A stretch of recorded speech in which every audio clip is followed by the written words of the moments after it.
treating nosebleeds, the very first thing that we tell the patient, first is you press the nose, okay, on the front part, okay, this one. We call it digital pressure. Okay, just press it with your 2 fingers. Okay.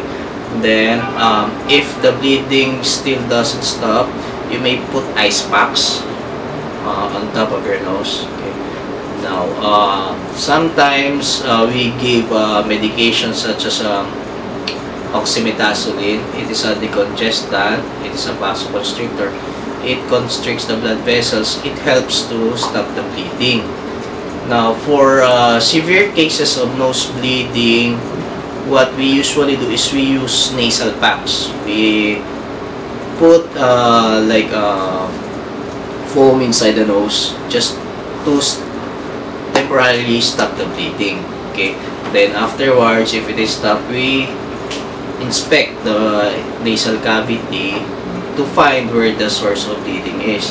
Although sometimes in hypertensive patients, if their blood pressure shoots up, it may cause nose bleeding. So you have to control the blood pressure just to control the nasal bleeding.